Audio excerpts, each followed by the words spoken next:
300 টাকা কেজি কাঁচামরিচ, তাহলে সাধারণ জনগণ কেমনে চলবে? অল্প আয়ের নিম্ন আয়ের যারা লোকজন তারা কেমনে কি করবে? কয় টাকা নিয়ে বাজারে আসছিলেন, কত খরচ হলো একটু বলেন তো? বাজার যে টার্গেট করে আছে তার ক্ষেত্রে বেশি খরচ হয়ে গেছে, আর কিনতে হবে, উপায় নাই, সংসারে তো লাগবে, আর না দিয়ে তো রান্না করতে পারবে না। আদা ধরেন, আদা 300 টাকা কেজি, আদা কিনছি, এই যে আদা কেজি 300 টাকা কেজি, তাহলে চিন্তা করেন। পটল 80 টাকা কেজি, বেগুন 60 টাকা কেজি, করলার দাম একটু কম আছে 40 টাকা কেজি, আর ঝিঙে কিনছি 60 টাকা কেজি। মরিচ ছাড়াই গরুর মাংস খাইতে হবে, মরিচ ছাড়া গরুর মাংস খাইতে হবে। আচ্ছা, আসলে কি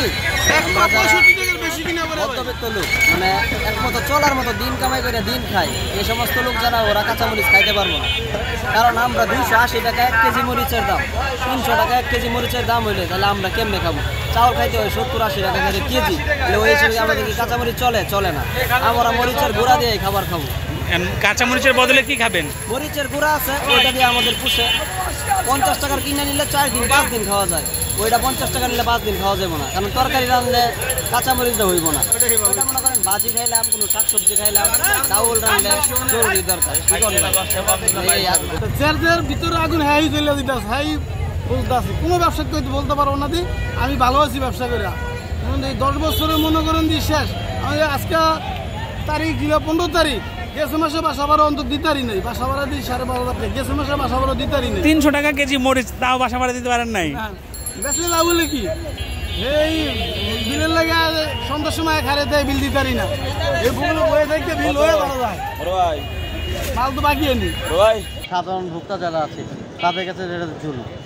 এখন এটা যদি গভর্নমেন্ট যদি দেখা গেলো যে কোনো অ্যাকশন নেয়, তাহলে সেক্ষেত্রে দেখা গেলো আমরা সাধারণ যারা মানুষ আছি তাদের জন্য খুব ভালো হবে, বিশেষ করে হচ্ছে নিম্ন মধ্যবিত্তদের জন্য। এখন তো ঈদের ছুটি, গভর্নমেন্ট কীভাবে ব্যবস্থা নেবে?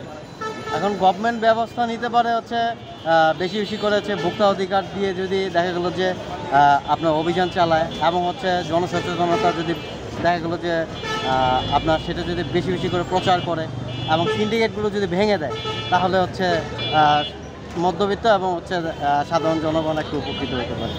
দাম তো বেশি ভাই, কিছু করার নাই, কি করবেন? না কিনে না কিনলে তো এক করতে হবে যে কিনা যাবে না, এটা ছাড়া তো আর কিছু করার নাই, তাই না? আচ্ছা, এখন এই যে কাঁচামরিচের দাম বেশি, অন্যান্য সব সবজির দাম না না ভাই, 250 গ্রাম দিবেন মরিচের কেজি আপনি আজকে কত করে বিক্রি করছেন? 280। কি বেচতেছেন 280? কাঁচামরিচ এই 280, এটা গত সপ্তাহে কত ছিল?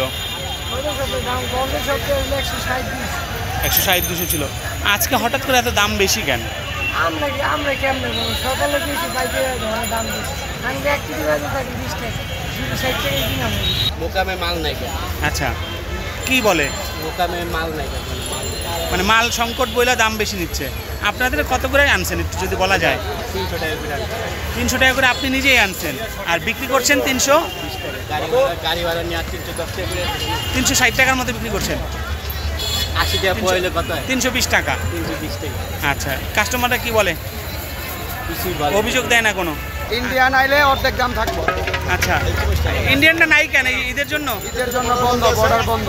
আচ্ছা, তাহলে কি বর্ডার না খোলা পর্যন্ত স্বাভাবিক হওয়ার সম্ভাবনা নাই? না না না, সম্ভাবনা একদমই নাই, বৈশিষ্ট্য নাই।